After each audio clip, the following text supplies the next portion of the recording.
नमस्कार साथियों, digital news MP में आपका स्वागत है। चलिए जानते हैं मध्य प्रदेश की 25 फटाफट बड़ी खबरें। साथ ही डेली खबरों से अपडेट रहने के लिए चैनल को सब्सक्राइब करने के साथ वीडियो को लाइक करें। निशा बांगरे को कांग्रेस ने बनाया प्रदेश महामंत्री, कई सीटों पर करेगी चुनाव प्रचार। सरकारी नौकरी से छोड़कर राजनीति में कदम रखने वाली पूर्व डिप्टी कलेक्टर निशा बांगरे को कांग्रेस ने प्रदेश महामंत्री की जिम्मेदारी दी है। अब बांगरे कई सीटों पर कांग्रेस के लिए चुनाव प्रचार करेगी। उनको यह जिम्मेदारी प्रदेश कांग्रेस अध्यक्ष कमलनाथ के निर्देश पर दी गई है। बता दें कि पार्टी संगठन प्रभारी संजीव सिंह ने यह जानकारी दी। उल्लेखनीय है कि कांग्रेस की सदस्यता ले चुकी निशा बांगरे बैतूल की आमला विधानसभा से चुनाव लड़ने की इच्छुक थी। कांग्रेस उन्हें टिकट देने के लिए तैयार थी, इसलिए प्रत्याशी की घोषणा काफी दिन रोक कर रखी गई थी। लेकिन जब सरकार ने उनका त्याग पत्र लंबे समय तक स्वीकार नहीं किया तो फिर मनोज मालवीय को प्रत्याशी घोषित कर दिया गया। अब पार्टी उनका सहयोग बैतूल के साथ साथ छिंदवाड़ा सहित अन्य विधानसभा क्षेत्रों में करेगी।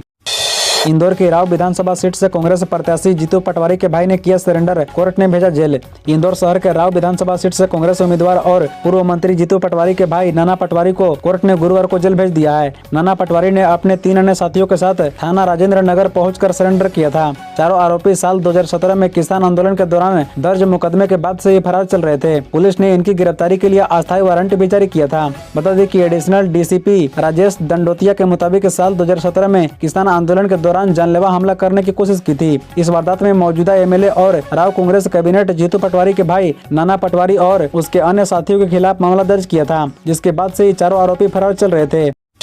कांग्रेस ने कांग्रेस की चिंता नहीं की, नीतीश कुमार ने दिया मौका तो इंडी गठबंधन पर बरस पड़े शिवराज। सीएम शिवराज सिंह चौहान ने विपक्षी दलों पर बड़ा वार किया है। उन्होंने सतना में मीडिया सेंटर के उद्घाटन के दौरान कहा कि इंडी गठबंधन बनने से पहले ही बिखर गया है। कल नीतीश कुमार ने भी कहा है कि कांग्रेस ने बाकी दलों की चिंता ही नहीं करती। इसके पहले भी अगर आप देखोगे तो कांग्रेस ने कांग्रेस की चिंता नहीं की, वहीं कांग्रेस में भी परिवारों की चिंता होती है।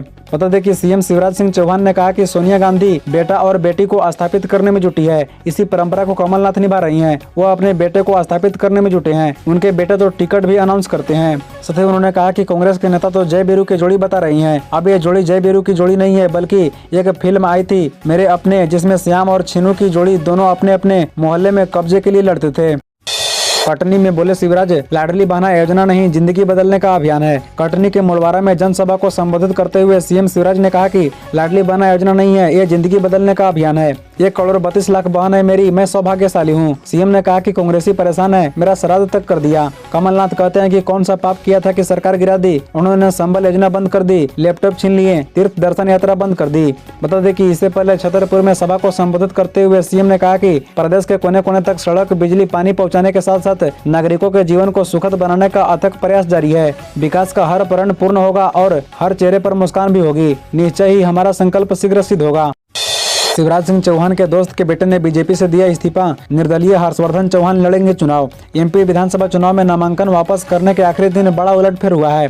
कई बागियों ने अपना नाम वापस ले लिया है, तो वहीं कई बागी अभी मैदान में डटे हुए हैं। उसमें सबसे बड़ा नाम बीजेपी के पूर्व प्रदेश अध्यक्ष नंद कुमार सिंह चौहान का बेटा है।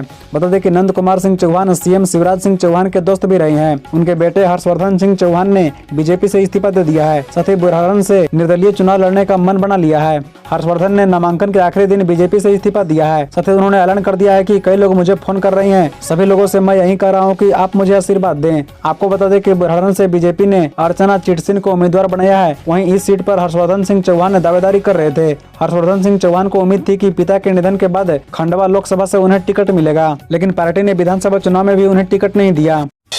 एमपी में कांग्रेस पर्यवेक्षक ने लगाया विवादित नारा, भाजपा ने धार्मिक भावनाएं भड़काने का किया केस।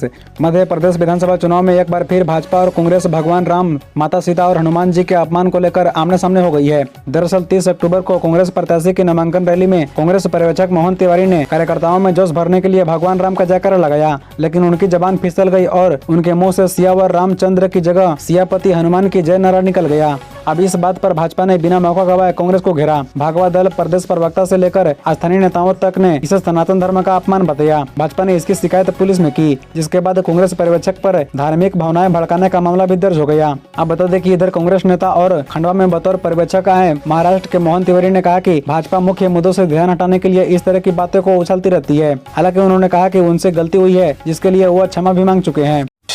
छत्तीसगढ़ में बीजेपी के घोषणा पत्र की बड़ी बातें, 500 में गैस सिलेंडर, 3100 रुपए क्विंटल धान, महिलाओं को हर माह मिलेंगे 12,000। केंद्रीय गृह मंत्री अमित शाह ने छत्तीसगढ़ विधानसभा चुनाव के लिए घोषणा पत्र जारी किया है। अमित शाह ने घोषणा पत्र जारी करने के बाद कहा कि अगले 5 साल में हम छत्तीसगढ़ को भी सबसे विकसित राज्य बनाएंगे। 15 साल की हमारी सरकार ने मध्य प्रदेश के विकास के लिए कई काम किए। कई योजनाओं की शुरुआत छत्तीसगढ़ से हुई। पंचायत चुनाव में 50% आरक्षण महिलाओं को देने की शुरुआत छत्तीसगढ़ से हुई है। साथ ही हमारी सरकार ने पावर सर प्लस स्टेट बनाया है। अमित शाह ने कहा कि 2 साल में 1 लाख पदों पर नई नौकरियां निकालेंगे। मतलब देखिए उन्होंने कहा कि हमारी सरकार ने 2 से 15 मेडिकल कॉलेज किए हैं। साथ ही 50 इंजीनियरिंग कॉलेज भी पहुंचाए हैं। मैनेजमेंट के कॉलेज 2 से 16 किए हैं। 42 एकलव्य विद्यालय बनाए हैं। झूठ पर कलेक्टर ने सरकारी नौकरी से किया बर्खास्त, मामा के पावर से मिला कांग्रेस का टिकट।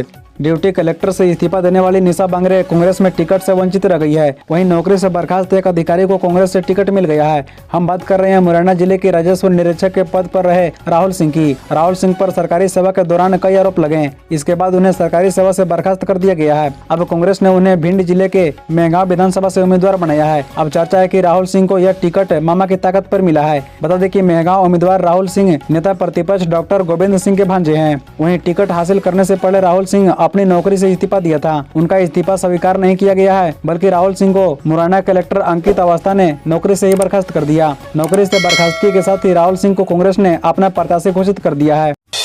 वोटिंग से पहले ही एमपी में अखिलेश यादव का उम्मीदवार मैदान छोड़कर भागा, बीजेपी का दामन थामा। एमपी चुनाव में अखिलेश यादव की पार्टी मजबूती के साथ चुनाव लड़ रही है। भिंड विधानसभा से रवि सेन को समाजवादी पार्टी ने उम्मीदवार बनाया था। 2 नवंबर को नामांकन वापस लेने की आखिरी तारीख थी। 17 नवंबर को वोटिंग है। वोटिंग से पहले ही अखिलेश यादव का उम्मीदवार भिंड विधानसभा सीट से मैदान छोड़कर भाग गया है। उन्होंने शुक्रवार को उस वक्त सभी को चौंका दिया और कहा कि हम अपनी मूल पार्टी बीजेपी में लौट आए हैं। अब इसके बाद सियासी गलियारों में हलचल तेज हो गई है। बता दें कि दरअसल समाजवादी पार्टी में शामिल होने से पहले रवि सेन बीजेपी में ही थे। टिकट की चाहत में कुछ दिनों पहले उन्होंने पाला बदल लिया था। इसके बाद समाजवादी पार्टी की सदस्यता ग्रहण कर ली थी। आपको बता दें कि भिंड में समाजवादी पार्टी का ठीक ठाक वजूद है। वहीं बीजेपी भी अपने बागियों को मनाने में जुटी हुई है।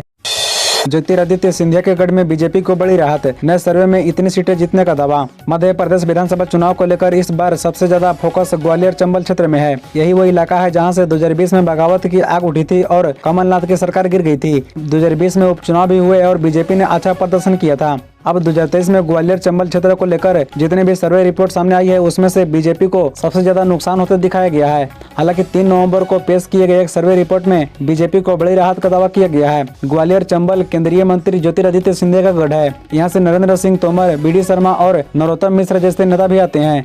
अब बता दें कि दरअसल इंडिया टीवी और CNX ने 3 नवंबर को एक ओपिनियन पोल पेश किया। इस ओपिनियन पोल के अनुसार राज्य में एक बार फिर से बीजेपी की सरकार बन सकती है। वहीं अलग रीजन की बात करें तो हर क्षेत्र में बीजेपी और कांग्रेस के बीच कांटे की टक्कर है। इंडिया गठबंधन में नहीं थम रही रार, नीतीश के बाद कांग्रेस पर दोबारा भड़के अखिलेश यादव।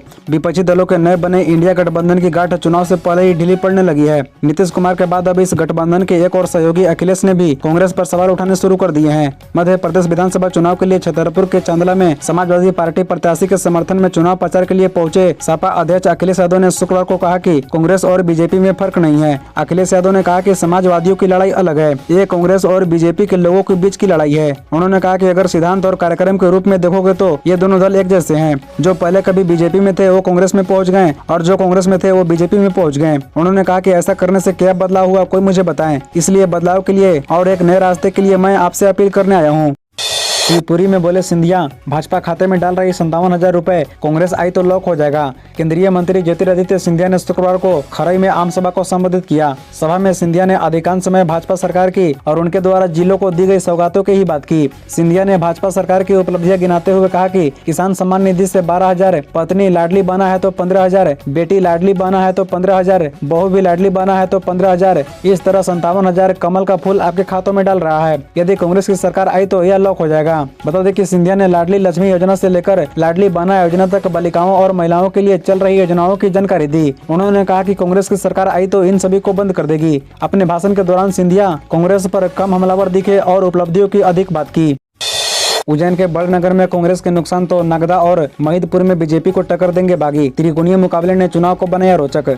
मध्य प्रदेश के उज्जैन जिले में विधानसभा चुनाव के नामांकन वापसी की आखिरी तारीख का समय निकल चुका है। उज्जैन जिले की 7 विधानसभा सीट पर 84 प्रत्याशी मैदान में है। तराना विधानसभा से कांग्रेस नेता मुकेश परमार ने कांग्रेस के वरिष्ठ नेताओं के कहने पर अपना नामांकन वापस ले लिया है। वे कांग्रेस प्रत्याशी महेश परमार के पक्ष में कार्य करने की बात कही है। बता दें कि मुकेश परमार जनपद चुनाव जीते थे और राहुल गांधी की भारत जोड़ो यात्रा में समन्वय थे। उनके चुनाव लड़ने से कांग्रेस को यह सीट गंवानी पड़ी थी, लेकिन आखिरी समय पर सुरजेवाला ने उन्हें मना लिया और यहाँ कांग्रेस और भाजपा के सीधे मुकाबला देखने को मिलेगा। बता दें कि कांग्रेस ने यहाँ से 2018 में विधानसभा चुनाव लड़े महेश परमार को मैदान में उतारा है, तो भाजपा ने ताराचंद गोयल को, जो पूर्व में भाजपा से चुनाव लड़ चुके हैं, उन्हें मैदान में उतारा है। आपको बता दें कि यह सीट अभी कांग्रेस के पास है।